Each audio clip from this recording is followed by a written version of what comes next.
Disturbing new details about a triple homicide in the Tampa area. We now know the name of the man who admitted to killing his wife's family. An accused armed robber who ran home after the crime is now behind bars. Irma left a path of destruction across the Caribbean, killing about 24 people. This facility behind me houses more than 1,100 children, illegal immigrants who stay here on average for about 57 days. Governor Rick Scott is technically in the lead, and that's enough for this crowd right here. Breaking now, a very sad update to bring you. The Fort Myers police officer who was shot on the job, Officer Adam Jobbers Miller, has died. To give you perspective, I'm standing next to the pier, and it's made its way all the way up to the front end where you get on. The test satellite could mean leaps and bounds when it comes to space exploration. A man charged with shooting and killing a 7-year-old Texas girl says he didn't pull the trigger. And a lot of us don't know what we're going home to, so we're right there with you. I've been seeing people trudging through this water, just trying to go on with their daily lives, but as you can imagine, that's very difficult. Well, this all happened in the heart of downtown Jacksonville,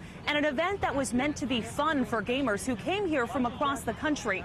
Now it's the scene of yet another mass shooting in the country, as well as the state of Florida. Just 2 words have sent Miami into a frenzy. It's been a nonstop celebration here in Little Havana. This is ahead of a meeting with the Russian President Vladimir Putin. How do you think that the U.S. allies will be watching closely now after this NATO summit? The arsenic levels are still high. They're higher than the drinking standards. So that's concerning for people there. What's your response to that? The video you're about to see from 2013 was obtained by a community member. It's also part of a complaint filed recently by a former detective.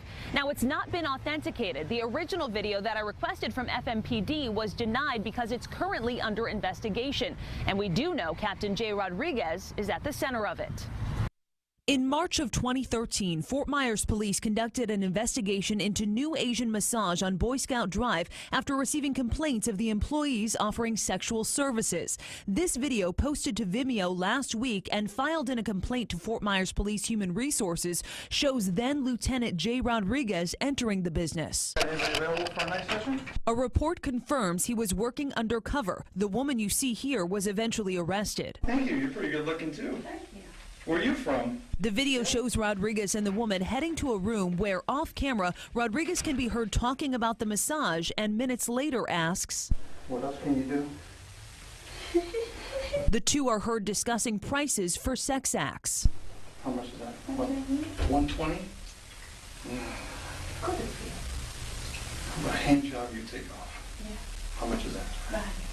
100. They come to an agreement, and the woman is seen leaving the room with money Rodriguez gives her. The report confirms this interaction. Oh no, why are you going to keep leaving?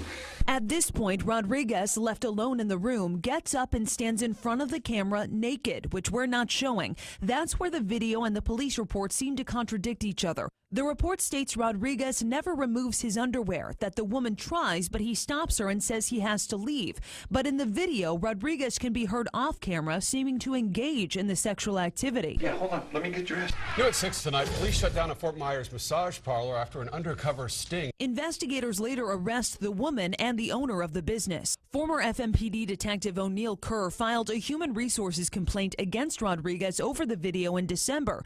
Kerr worked under Rodriguez and was medically terminated in November. The HR director states the emails are being reviewed and told him no such video exists within city records. Captain Rodriguez and Chief Diggs didn't respond to any of my questions. The city and FMPD both do confirm that there's an active investigation into this video, though they couldn't comment beyond that. No word on if Rodriguez has been placed on leave, though he was working as of Friday. In Fort Myers, Britni McDonald, Wink News Now. All new on Wink, a story that will tug at your heartstrings. For one Bonita Springs man, it actually did. Jose Femania is spending Christmas with the mother of the woman who saved his life after losing her own 16 years ago. I sat down with them about what it cost to keep Jose alive.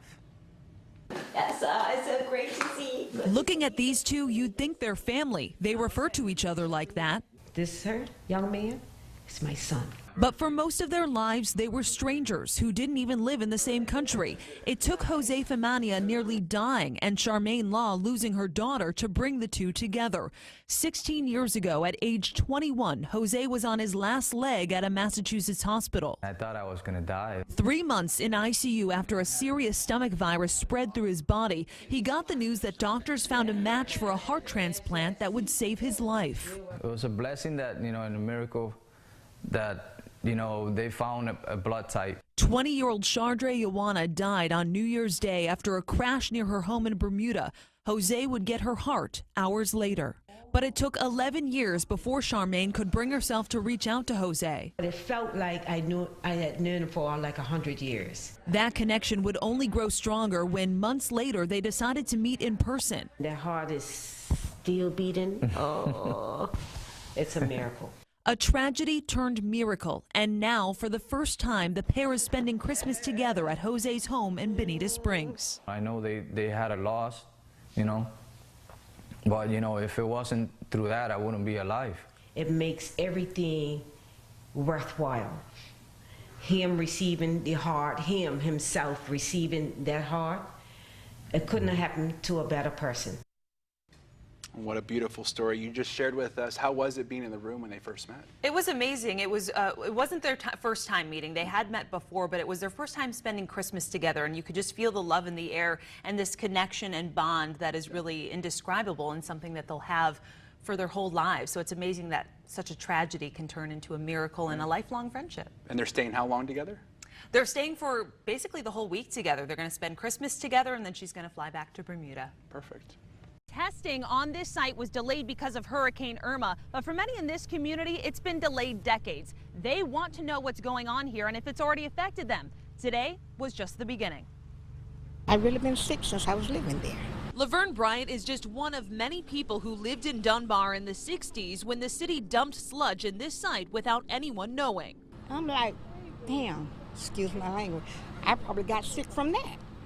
I don't know, Decades later, a fence goes up and this testing begins. Being that this was all lime sludge, it's been accepted as non-hazardous. The groundwater these geologists are testing here today could tell us what may have ended up in this community's drinking water. Whether it's arsenic, aluminum, or anything harmful, these guys say they'll find it. Arsenic was discovered in the sludge in 2007 and in the groundwater in 2012. Over the last 4 years, there hasn't been any exceedances, so there's been nothing above the drinking water standard for arsenic. But did it end up in the community's well water many relied on years ago? And what about direct contact many of you had? And the kids and everybody used to play over there. They lived in this stuff 8 hours a day and played in it, and how would it affect them? Geologist Scott McManus promises these tests will help provide answers. There's going to be a lot of missing information from, if we wanted to go back into the 70s, and so the more data we get, the more we can crunch that and evaluate it and let the toxicologists do their exposure over time type of thing, scenarios. Crews will be back out here tomorrow and Friday, but those results won't be available for another 3 weeks. From there, they will move on to the soil. In the meantime, though, many in this community are working on filing lawsuits for all the time that they didn't know about this and possible health effects from it. Count on Wink News to keep you updated every step of the way.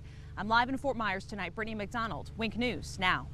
That baby's okay tonight, but now his mother faces charges. The Night Beat's Morgan Reiner is live in North Naples tonight. And Morgan, how long was the baby in the car? A small community with a big heart gathered to remember those killed at a SunTrust bank in Sebring this past Wednesday. A gunman opened fire at the bank, killing these 5 women. If you want to help the shooting victims, make sure you donate to the right place. In a post on Facebook, the Highlands County Sheriff's Office warned of fake fundraisers out there. They said an obviously fraudulent GoFundMe campaign was set up. The account said it was for a victim named Kawana Wheeler. But as you just heard, that's not the name of a victim in the shooting. Breaking new details about a shooting that left 5 people dead in Louisiana. Authorities say 21-year-old Dakota Terrio is on the run, considered to be armed and dangerous. Family and friends gathered to remember this man who many consider the lifeline of the Fort Myers Beach Library. Dr. Leroy Homerding was stabbed to death 6 days ago at the library. The Night Beat's Anika Henniger shows how loved ones from Fort Myers Beach and his home state of Minnesota honored him. A longtime associate of the president is maintaining his innocence tonight. Roger Stone insists he is not guilty of charges outlined in a federal indictment. The Night Beat's Jeff Pegues has the new development since the early morning FBI raid on Stone's Fort Lauderdale home. The president was referring to the former top law enforcement and intelligence officials who launched the original Russia investigation in 2016. Roger Stone says he will plead not guilty in federal court on Tuesday. The death toll is rising after a dam burst at an iron mine in Brazil. At least 40 people are now dead and 300 are still missing among the debris. Now to an update on this fiery wreck on I-75 you may remember from last week. 4 teens were hurt here, 2 of them seriously. You may soon be able to drink alcohol at Sunsplash in Cape Coral. Tomorrow, city leaders will hear a proposal that includes selling beer and wine at the park. Yeah, this is interesting. Parts of the game will be broadcast in 8K and something called augmented reality. Wink News reporter Meg Oliver is live in Atlanta with more on that. Of course, the favorite thing to do during the big game is eat, and one of the most popular dishes, pizza. Pizza shops around Southwest Florida are now getting ready for the big rush. Wink News reporter Morgan Reiner is live at one North Fort Myers pizza shop. And Morgan, how are they preparing?